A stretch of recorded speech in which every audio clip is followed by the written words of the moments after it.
Gibran Rakabuming Raka dan sudah sah dan juga sudah ditandatangani oleh seluruh penerima kuasa dan sudah diserahkan ke Mahkamah Konstitusi malam hari ini. Kemudian surat permohonan sudah diserahkan juga masing-masing satu-satu untuk satu permohonan dan sudah dinyatakan lengkap seluruhnya oleh Panitera Mahkamah Konstitusi dan sudah dicatat dalam pendaftaran. Dan tentu kami akan menunggu sidang Majelis Hakim Mahkamah Konstitusi itu memutuskan apakah permohonan kami diterima atau tidak diterima sebagai pihak terkait dalam kedua perkara yang sudah didaftarkan ke Mahkamah Konstitusi ini. Dan selanjutnya kami akan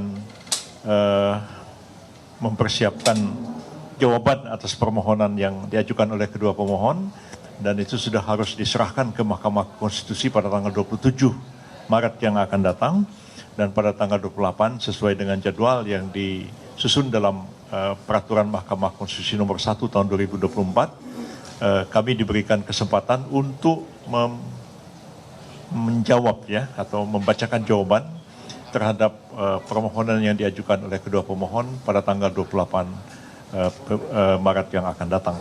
Jadi kami harus kerja maraton ya kerja dan sudah bekerja sejak kemarin dan insyaallah solid tim ini dan satu suara ya di depan-depan ini orang besar-besar semua ini.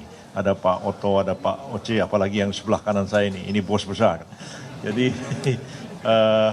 insya Allah tim ini solid ya, satu suara, satu sikap dalam membela Pak Prabowo Gibran dan kami berkeyakinan bahwa insya Allah kami akan mampu menjawab atau menangkis seluruh argumen dan dalil-dalil serta alat bukti yang diajukan oleh para pemohon dalam perkara ini. Dari saya cukup, barangkali silakan Pak Oto, barangkali yang menambahkan. Pak Oto ini wakil ketua tim pembela, ya. Ada Pak Fahri Bahmid juga wakil ketua, ya. Ada di belakang, ya. Silakan Pak Oto. Terima kasih teman-teman semuanya. Terima kasih Pak Hinca, Pak Yusri, Pak Hotman, Pak Oce, Pak Maulana, ya, dan teman-teman yang lain ada di sini, Pak Fahri. Saya hanya untuk memperkuat aja apa yang dikatakan oleh Pak Yusri tadi. Bahwa Pak Yusril mengatakan dia optimis bahwa kita bisa menghancurkan semua serangan-serangan daripada pihak 01 dan 03 di dalam permohonannya. Bukan serangan yang lain ya, dalam permohonannya. Karena apa? Karena memang secara formal kami melihat bahwa gugatan yang diajukan oleh 01 dan 03 tersebut adalah cacat formil. Cacat formil, cacat prosedural. Sehingga karena tidak memenuhi syarat formil maka kami melihat bahwa berpotensi besar bahwa permohonan itu tidak akan dapat diterima. Itu yang paling mendasar. Karena apa? Alasan kami karena bahwa sengketa yang disampaikan sekarang ini sesungguhnya adalah dalil-dalilnya itu mengenai soal proses pelanggaran-pelanggaran di dalam pemilu. Padahal kalau pelanggaran-pelanggaran dalam pemilu itu adalah ranahnya Bawaslu. Yang Bawaslu bisa masuk ke Petun, bisa masuk ke Mahkamah Agung. Sedangkan yang dimasukkan di dalam MK ini, yang ranahnya MK ini adalah merupakan perselisihan tentang hasil pemilu. Ya. Dan itu tegas diatur di dalam pasal 476 Undang-Undang Pemilu dan telah diadopsi di dalam peraturan Mahkamah Konstitusi tahun 2023. Yang tegas menyatakan bahwa untuk mengajukan permohonan saja itu di dalam PMK itu diatur apa yang harus dimohonkan.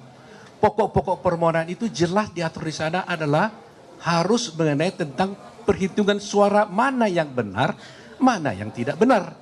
Itu saja yang diatur sana. Petitumnya pun haruslah membatalkan tentang keputusan KPU tentang perhitungan suara. Dan yang benar yang mana? Itu yang sudah limitatif diatur di dalam PMK itu. Sedangkan sekarang yang diajukan oleh pemohon adalah pelanggaran-pelanggaran, bansos lah, kecurangan lah, dan sebagainya.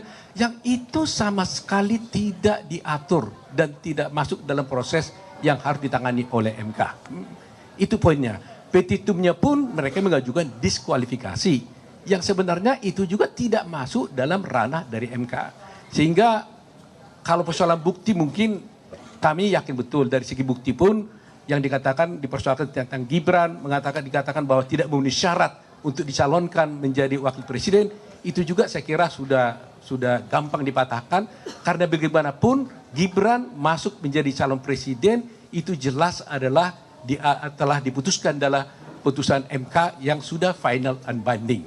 Nah, secara logika berpikir juga, bayangkan saja kita bicara tadi dengan Pak Oce, sudah ada dan mereka ikut di dalam debat, sudah ikut dalam debat. Artinya legal standing dari Pak Prabowo kan sudah jelas diakui oleh nomor 1 dan nomor 3. Kalau tidak legal standingnya tidak jelas, bagaimana dia ikut dalam satu debat? Nah, itulah mungkin yang saya sampaikan. Hal-hal banyak lagi yang bisa disampaikan oleh teman-teman yang lain, tapi itulah poin yang paling penting. Kami yakin permohonan itu tidak akan diterima karena cacat formil dan tidak berdasar. Terima kasih teman-teman. Pak Hotman mungkin. Silakan Pak. Oke, dalam hukum dikenal dengan ajas bahwa tindakan atau perbuatan bisa merupakan pengakuan. 2 kali 01 dan 02 mengakui keabsahan Gibran. Waktu pendaftaran mendapat 01 dan 03 2 kali mengakui keabsahan Gibran. Waktu pendaftaran di KPU mendapatkan nomor. Ya, malah mereka pesta pora berdiri, ya. Berdiri 01, 02, 03 berdiri, tidak ada satupun protes tentang keabsahan dari Gibran. Itu pengakuan pertama. Pengakuan kedua, sebagaimana tadi Bung Otto bilang, dalam debat cawapres. Berapa kali Gibran debat dengan cawapres 01 dan 03, itu atas undangan KPU dan tidak ada protes satupun. Kok sekarang KPU disalahkan? Jadi, ya disalahkan KPU-nya. Kok Gibran tidak memenuhi syarat? Jadi, menurut kami sih rada cengeng, itu aja deh jawabannya deh.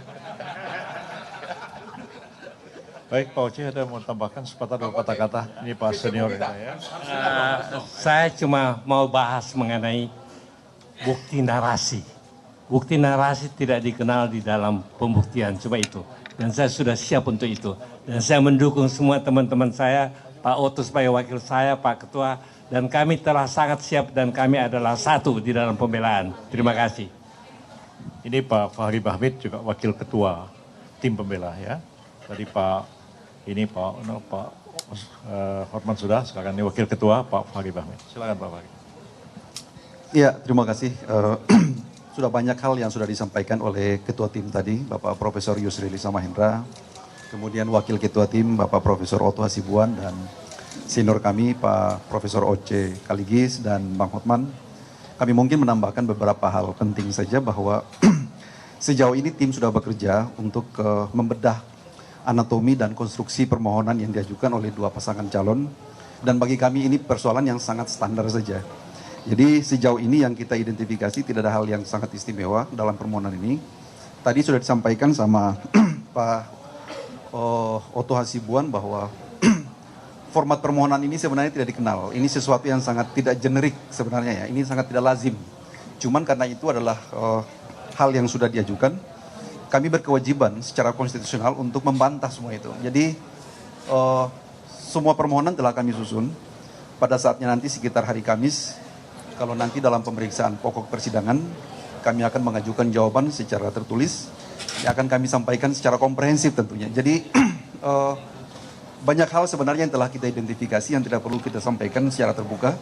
Mungkin nantinya pada saat persidangan kita akan menyampaikan secara lebih jelas ya. Jadi sebagai kesimpulan bahwa kita hargai saja apa yang mereka ajukan hari ini sebagai bagian dari hak konstitusional mereka, walaupun dalam konteks tertentu kita pandang sebagai sesuatu yang tidak lazim dalam mekanisme hukum acara dan pembuktian di Mahkamah Konstitusi. Mungkin seperti itu yang dapat saya tambahkan dari apa yang telah disampaikan oleh Profesor Yusril. Terima kasih. Terakhir ini Wakil Ketua Pak Maulana Bungaran, silakan. Saudara, keterangan pers yang disampaikan oleh TKN Prabowo Gibran yang baru saja mendaftar di MK sebagai pihak terkait dalam sengketa Pilpres 2024 di Mahkamah Konstitusi, Saudara.